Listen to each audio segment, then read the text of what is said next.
Purple Daily is daily Vikings entertainment. We just want the Vikings to win a Super Bowl before we die. I will ride with this group. Seriously, man. Please. And away we go. Welcome into Purple Access. Zulgad, Chip Scoggins, of course, Star Tribune sports columnist, and Ross Brendel running the show from the home base there in St. Paul. Chipper, let's get right to it. The Vikings beat the Colts. They now play the Jacksonville Jaguars. Reportedly going to be without Trevor Lawrence, their starting quarterback, so we'll probably see Mac Davis. Then the Titans at Tennessee. You probably see Rudolph in that game. You started with the Joe Flacco gift last Sunday. This team appears to be, knock on wood, in pretty darn good shape, wouldn't you say? Yeah, that was a win they had to have to stem the tide of, you've lost 2 games, you haven't played. They played sloppily in those 2 games, so to come back, and obviously it wasn't error free, but to get the win and finish the second half the way they did, and now, what is the old saying? It's not who you play, but when you play them, and the injuries, and they're starting to. Was it last year or 2 years ago where it felt like they faced a bunch of backup quarterbacks? It was last year, right? Last year. Yeah, where it just felt like the whole year now, of course, they were playing a backup quarterback for half the year too, but this is a chance to, as much as you never, I know every, NFL, you never know, but this is a chance to really kind of get on a roll and build some momentum, even though these are road games. This was the part of the schedule we looked at and said, if they can survive that first part, it softens up in the middle. And so, I think they regained some confidence, found some things offensively in that Colts game, and we could talk about those. I thought Seifert did a really good story this week to kind of lay out what we saw offensively. Because when I was watching that game, Judd, I was like, man, are they going fast tempo here? They're playing faster. I mean, they're no huddling. They're getting up to the line. Mm-hmm. And it was obviously by design. Absolutely. I liked it because I felt a few things. One is, although he backtracked and tried to say he was not complaining, Jordan Addison clearly was saying to O'Connell, get me the ball more. Now, there are some things that you could quibble with Jordan off the field, driving cars, but the reality is this: he deserves the football. Justin Jefferson's your star player, and I told Phil and Declan this on Purple Daily this week. I absolutely, in a lot of ways, Chipper, loved that box score, because that box score is Jefferson was he was your dominant receiver, very good game. Addison caught 5 balls. It wasn't for a ton of yards, but the 4-yard touchdown catch was a thing of beauty. Yeah. Aaron Jones contributed in both facets. He did not have a huge game, but he contributed. I did think that was almost a ideal box score. I think they targeted, Darnold did, 10 receivers. Johnny Munt didn't catch his one, which they threw to him in the end zone. Why? Yeah. But anyway, 9 receivers caught passes. I really liked how they spread the ball out, used guys, and thought it was a very effective use of the offense. Well, what did we say? What did we talk about last week? That Jordan Addison is too talented to be invisible in this offense. Correct. I mean, it was, I don't know if the frustration was building, but you could tell that that was an intentional game plan. When they came out, I think the first play was an intentional pass. He was the first read. They're going to him. A quick hitting thing alongside, get him involved, right? Yep. Get his hands on the ball, get him involved. And so that game plan was intentional in a lot of ways. It's intentional on getting Jordan Addison going. Get early. Obviously, getting TJ Hawkinson back. Do you have the box score? How many times was he targeted? 4 or 5 times targeted, probably? I've got it right here. Hold on a second. But more so, Judd, the tempo. I mean, they had so many pre-snap penalties and 4 times. 4 times. Situations where the play clock was going down to 3 to get the ball off, or they had to call timeout, or take a delay a game. Amen. And in Seifert's story, he laid it out, which was really good on ESPN, talking about how one, they took time off the play clock in practice to get guys used to getting up to the line quicker, but also that O'Connell, we always say simplify things, but it's almost like they took out some of the busyness. the number of pre-snap motions that went down. I think the stat Seifert had was from like 68% to 54%. He said O'Connell talked Monday after the game about not using as many, quote, exotic formations. So I wonder if it was a situation where after, the second loss where they're still having these pre-snap penalties and they're putting themselves in 2nd and 15 or whatever, if part of the coaching, self-reflection, if O'Connell said, I have to do my part here, maybe we're trying to do too much, or maybe we're too busy, or maybe we're too elaborate. And so they I don't know if it's simplified, but I think they made it less busy and less stuff going on. And I think that helped them. So this came up actually, and I think there's background here to be at least gleaned as far as what we think might have taken place. This all started, I think, as far as it coming out publicly a little bit with Justin Jefferson's Thursday press conference last week, because he's basically said we're going to Kevin's simplifying things and blah blah. And now Kevin hadn't talked about it. Friday, Seifert asked him about that, and he's like, yeah, and he gave a O'Connell-like response. It's fine, but like he didn't elaborate a ton. But the reality is, I think part of the reason why by the time reporters got to Addison to ask him about the free 3 graphic that he put up on Instagram, and he's like, oh, I've been doing that, which he has been. I think there was a come to Jesus though about exactly what you just said, which is we do not need to be this complex. And Kevin O'Connell in some ways is very good, but like all offensive coaches, there are times where he gets in his own way. Yeah. And so simplifying this to me was absolutely important. And it doesn't mean that they took everything out, but it does mean that I think they allowed themselves to play freer in mind than they had been. Yeah, and I have Seifert's story drawn calling up here, and I'll read his quote. It was from Jefferson from that Tuesday presser that you're talking about. And his quote was, "It doesn't have to be something that we draw up the best play that you've ever had." Right. Sometimes Jefferson added, "The best solution is simply allowing players to, quote, go out there and play." So I think I don't know if it was, all encompassing. Was it because we know that O'Connell uses Jefferson as a sounding board a lot, right? Mm-hmm. Input and all that. So I wonder if it was something that Darnold, Jefferson, or was it just a realization by KO's standpoint that said, you know what, let's maybe pull back a little bit on all the things that were disguises and movements and shifts and, all these things that we're putting in, and just maybe try to simplify it a little bit, play faster, get the play in quicker, and see what that, what that leads to. And the numbers would have looked obviously a lot different if you don't throw an interception in the end zone and you make a couple field goals.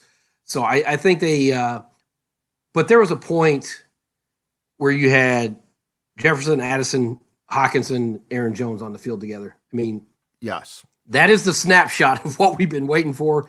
And I think if you can have that consistently going forward, and it's going to take Hockenson some time to get his reps up, I'm sure.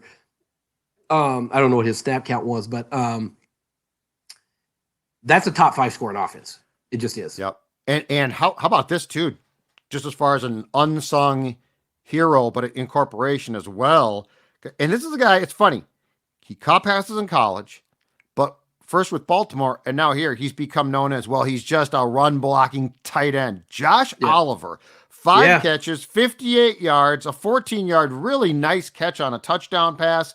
And that again, I don't understand exactly why they didn't use him more in the passing game. Like with Munt, they seem fixated on and look, Johnny Munt, Cam Akers, Brandon Powell, they all come from the Rams. They all know the genesis of what what McVay does and what O'Connell wants, right? I understand that.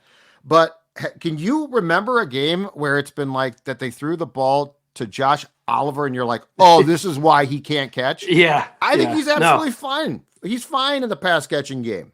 Yeah. I mean, I don't know. That's probably the ceiling, right? In terms of targets, because he's got good hands. But he's got good hands. And we think about him as a blocker, and obviously he's a physical guy there, but that's but that goes back to creating more options. So it's not just deep balls to Jefferson. Right. But I thought, you're right with Aaron Jones. I don't know what his numbers were, but it was enough that it was a threat. Well, because he's a threat. His Exactly. presence is, Yes. it's hard to really overstate what he means to this offense and the way it can function when he's out there and getting, even in, if it's 12 to 15 carries, most of them are productive, right? Yeah. So you're getting something out of it. So I'm sure as Hawkinson gets up to speed, he's going to be more involved in it. I think they got Addison feeling good again.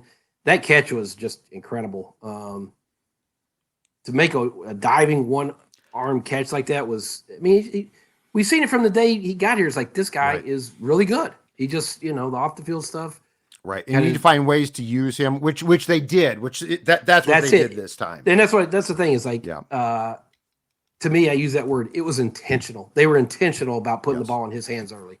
Aaron Jones, 64 yards on 21 carries, 13 for a long, not great, but again, not awful. And then 4 targets, 4 receptions, 18 yards.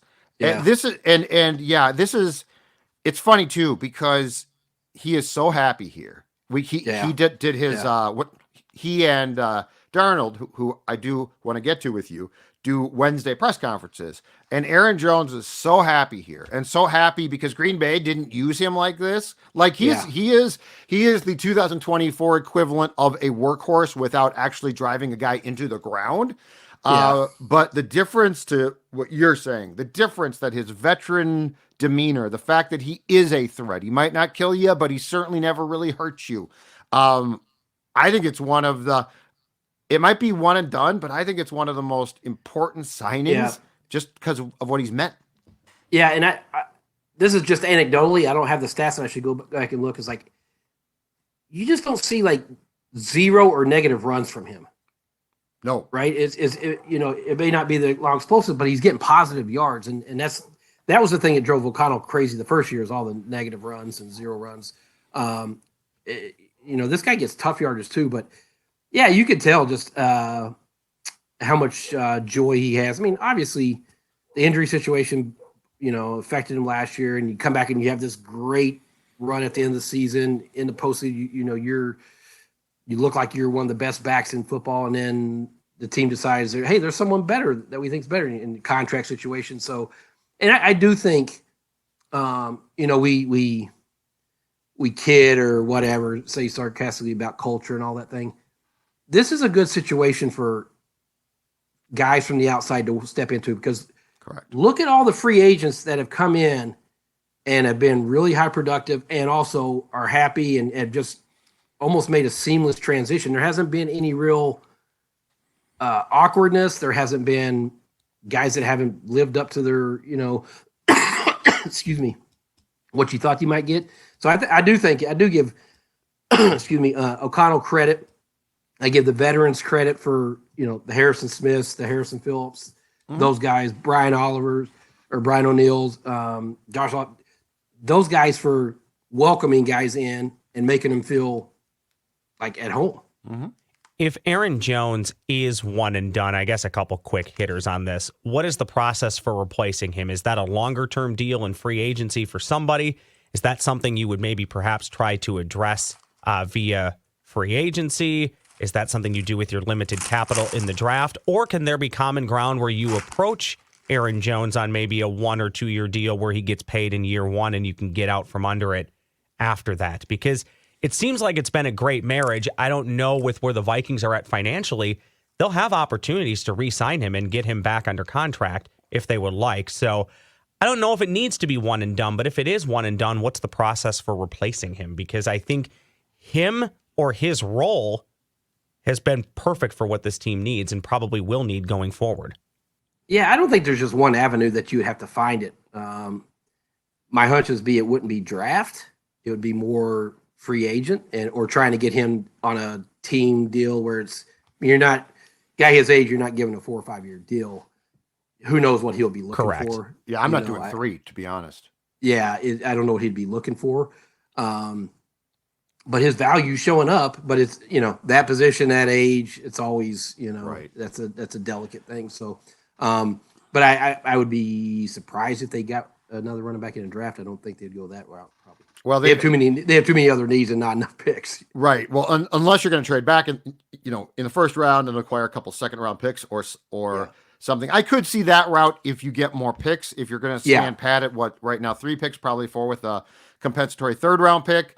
But if I'm thinking if Jones though gets a 3-year contract because he is having an excellent year, I'm not matching that. If he wants to come back on a 1 year and then I've got an option for the second year, that would definitely be enticing because he's a great guy, great in the room. He's absolutely fantastic. I want to get to Sam Darnold with you next, Chip Scoggins, but first, Roscoe, throw it up there. The billboard for, that's right, the Minnesota at Jacksonville, stupidest thing of all time, loosen up league.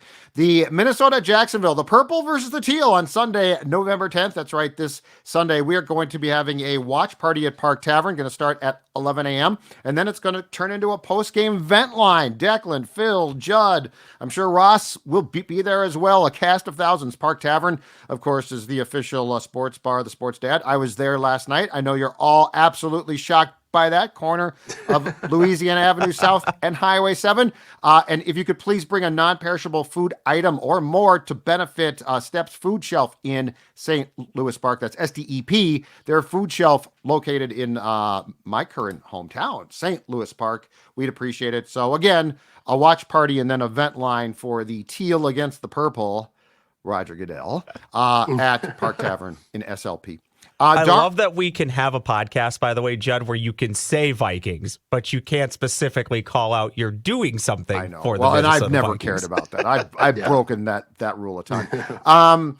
Chipper, on Darnold, what is your current take? Because the statistics continue to be pretty doggone good. He's definitely having a good season. Nobody's saying he's not. The 2 picks I thought were troublesome. I think O'Connell was troubled by them. He tried, he basically came out and said that second pick was not good. Darnold came out and said that second pick was not good. I asked him yesterday, I said, on shots of that play, we all saw Addison behind the play wide open. And I'm like, did you not see him? Was he not really going to be a read on that play? And I got I do try to see guys, we're open. Yeah. But my point was, like, something happened because they threw it to Jefferson, but it was a bad pass. So what's your current state of Sam Darnold from not just a statistical point of view, but an eye test point of view? 90% good, but the other 10% or whatever that small percentage is where he makes those, like the first one, I thought the first one was more egregious than the second one. You throw it in the end zone, and 2 guys should have intercepted. If the first guy didn't intercept it, the second guy was going to intercept it, and right. They got away with it in part because the Colts are not very good, and they have a quarterback that's not, that's 100 years old. He's our age, Chip. Yes, but you just cannot have that in a playoff game. Correct. That is the fear. That is the red flag, is like he does so much well. And, the deep ball to Jefferson was beautiful. The pass great. He makes the guy has an arm. God, we talk about it time and again. He has a beautiful throwing arm. Especially on deep balls. Yes, the deep ball is the talent, the physical talent, but it's just those 2 picks. It's like that may cost you a game. And so I don't know, you just hope that as O'Connell continues to coach them and they get healthy and have all the guys back, that one of those moments doesn't turn out to be a season deciding thing. O'Connell likes to say that every interception has its own story. So let's play storybook time here, because I want to talk about the 2 picks. Because put on your slippers. Yep. Put on your smoking jacket, get out your pipe, and let's talk story time. Because if you listen to, from what I gleaned from the press conferences this week talking about the picks, because I think you're right. I think as a novice to what's really going on at times, the first pick to me was way worse than the second one. I did too. Yeah. But I think to them, that's absolutely incorrect. And here's why. They basically explained the first one as he's got to get that ball. It wasn't that he threw into 2 guys. It, in their mind, was that I think, and I didn't ask this.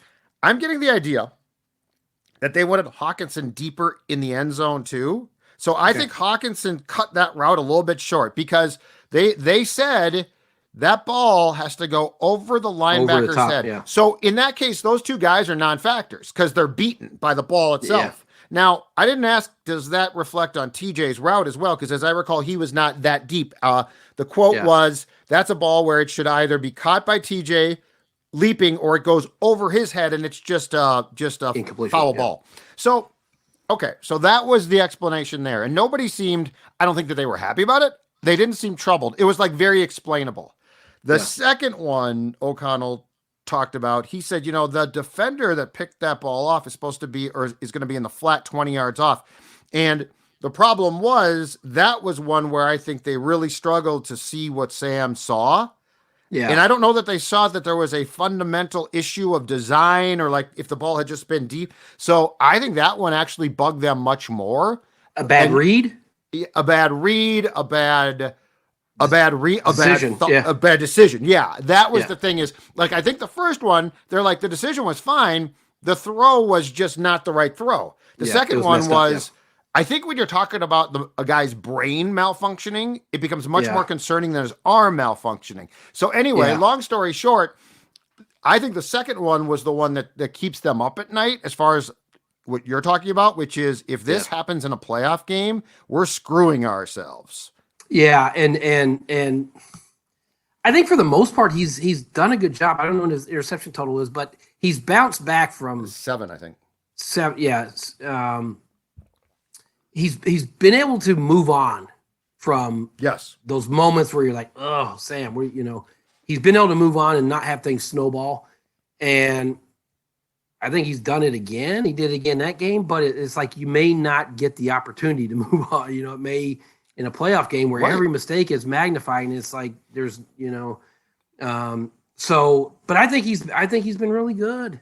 I mean, when you see him, some of the throws he makes, you see the talent that made teams say, hey, we can pull something out of this guy because he just has a great arm. Yes. And so, I think O'Connell's doing everything in terms of, talking to him, coaching him, tweaking the offense, trying to get plays in faster, everything to try to make it more conducive for him to play at his best and really just try to mitigate those moments where the decision's like, what'd you see there? Why are you throwing it there? Right. Exactly. Roscoe, go ahead. I got one for you guys that's slightly off topic, but I feel like it bears talking about. At what point, we talked about this on Before I Die on Monday, at what point are major penalties going to be reviewable? Because I've said this before. You either review everything or you review nothing. I got the explanation. So I went out there yesterday in search of because if you guys saw on Monday, Jim Harbaugh, the Chargers coach, complained about the same thing. They're not protecting Justin Herbert. No offense to Sam. Sam, you've been great. But Justin Herbert's a marquee attraction name. Like, if you get him hurt, and nobody wants the quarterbacks hurt. So I went in search of, because O'Connell and Harbaugh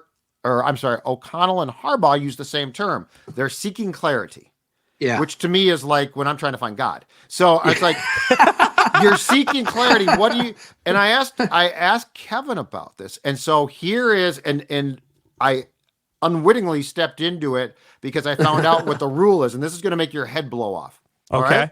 So on that play, first of all, the referee, and this is 2 consecutive Vikings games, the referee is responsible for the quarterback, but he stands behind the quarterback. Yes. So he has a terrible vantage point of what happens to the quarterback. Mm-hmm. Now, they missed the face mask, terrible miss. Yeah. I mean, Sam's head was jerked around, but there is nothing that you can do, and keep this in mind, there's nothing that you can do about that non-call. You cannot review it. Okay. So, in the case of the fumble that was returned for a touchdown against the Colts, the referee threw a flag. I saw from the press box that there was a hit to the head because I immediately saw his head jerk, and it didn't look like a face mask. It was a clothesline. It was a clothesline. It was a forearm. So, anyway, touchdown. Our kick's coming back. The referee meets with his fellow officials and is told, there's no face mask there, dude. Now, What someone could have said was, but there sure as heck was a hit to the head. Yes. Because at this point in time, you have not gone on the mic and said face mask and then been corrected. Okay. So O'Connell, as they're picking up the flag, says to, I think, the side judge, he's like, I'm not arguing that you made the wrong call on a face mask. I'm telling you there was a hit to the head and you need to, and you need to correct that. Now, here's the rub.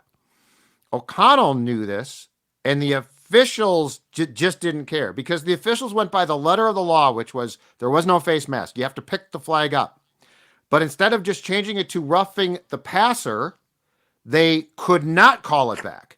Now, O'Connell said, I don't want you to call the face mask. I want you to call roughing the passer. And here's why. And this is the incredible thing. So in the offseason, the competition committee put in like 4 things for a season-long trial that replay assists can help with. Roughing the passer is one of them. Face masking is not. So if they had just gone to replay assist and said, did we see a roughing the passer? Did we see a forearm to the head? That then leaves the flag on the field. But because these goody two-shoes decided, well, we thought we saw a face mask, they screwed up the entire call because face mask is not on that list. It's not reviewable. Which is stupid. Well, if you're, why would you do, you think it'd be anything to the head, face mask or roughing. Correct. Or roughing. So that's a weird split. 100%. My point here is I never thought that it should be a face mask. I saw on TV he got hit in the head. That's what I thought the penalty should be. Yep. Yeah. Except the officials. But my point again continues to be those plays should be reviewable. If you want to leave out like holdings, false starts, offsides, I get that. But 15-yard penalties, or as they call them in my Canadian Football League, major fouls, especially when they can directly impact the outcome of a game. Yeah. I don't understand that. I don't expect it to change anytime soon. But what I'm saying is it has to, or we go back to a world where we don't review anything other than if the ball broke the plane of the end zone. The problem because it's getting kind of ridiculous as to what Ross, we is judge. in their minds they tried this with PIs and it was a disaster. Terrible. So that's their point. I just think what Chip said is right. Put face mask and here's the other thing too. You should bend over backwards to review anything involving a quarterback. Yes. That's it. And it doesn't matter because Kevin said right after a game, he's like, I'm trying to get clarity on basically my guy. It shouldn't matter your status in the league, whether you're Patrick Mahomes or who. Penalty's a penalty. Quarterback. It should be that position. Well, because. And did NBC, and I mean, to me, one of the most important things here is TV because they're paying billions of dollars. Did NBC want that to turn into Nick Mullins v. Joe Flacco? Well, that's it. Yeah. I mean, Sam Darnold ain't the greatest, but he's a starting caliber quarterback. And you were about to have to put in a non-starting caliber quarterback. And so that's the thing. But the whole, and the other thing where I think O'Connell's upset and he's right is, well, if them's the rules, then Harrison Phillips is going to deliver some forearm shivers to head. Yes. Well, that's it. I mean, it's just from a practical matter. You don't want quarterbacks getting hit in the head with a forearm. I mean, it's a safety thing as much as anything. Yeah, it led to a fumble and a touchdown, but it's like that could have hurt him. On the league, could have hurt him. Yeah. On the league trying it with pass interference, I totally get that. But a blow to the head is far less subjective and easier to pick out than what is pass interference and what isn't. Right. Yeah. But they're not going. But my point is they're never going to just put a blanket on major penalties because they tried that and they tried the throwing the challenge flag. But I do think that bending over backwards to protect QBs, and I don't care if it's Mahomes or the 32nd guy, if you're starting, you should be protected at all costs because you are one of the most important things, and nobody wants to watch backup quarterbacks play. We learned that last year here. You don't want to watch that. Exactly. Well, you do wonder if there'll be enough traction. Like I'm sure O'Connell's, they sent that into the league and other. If that's something that competition committee will look at this offseason and say, maybe we need to add this to the assistant replay thing. Well, and Harbaugh's got a huge case because, again, Justin Herbert, he's an easy top 10. Yep. Yeah. Like if he gets knocked out, Chargers games might be damn near unwatchable. So yeah, but what was so stupid on Sunday was you had a chance to get the call right just by throwing the flag. All they had to say, and there's no way every official missed the blow to the head. So this referee said, I thought I saw a face mask. And they're like, well, there wasn't a face mask, but he damn near decapitated him. And the guy didn't say, oh, okay, I'll just change it. Personal foul, roughing the passer. These are the things that make no sense. The other thing that makes me laugh about the league is I'm blanking on the name of who committed the face mask against Sam Darnold in the end zone against the Rams, but he's not called for a penalty, but then a week later is fined. Oh, this Colts guy be fine too. And I get that. And I get that they probably should be. But I also think it's really dumb that you will fine a player after the fact, but it did nothing on the field.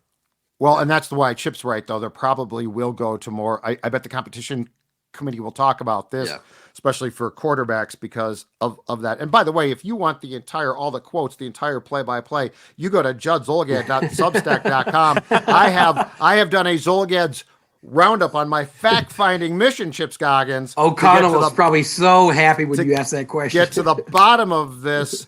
Yeah, I don't think he was too thrilled about that one. But I also pressed about the very mysterious Will Reichert. When did anybody know that this kid was hurt?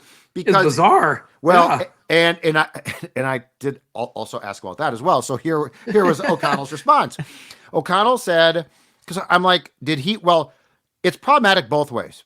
If he doesn't tell you, then we've got a Joe Ryan not telling the Twins my arm hurts. Exactly. And he's missing field goals. If he does tell you and you don't put it on the injury report, now we've got a problem with the gambling community, which can make people sleep with the fishies if you cross them. So I was bothered by it both ways. What O'Connell said was he had ordinary soreness. He said he did have soreness. It was ordinary. In their mind, according to him, it did not get itself to the injury status.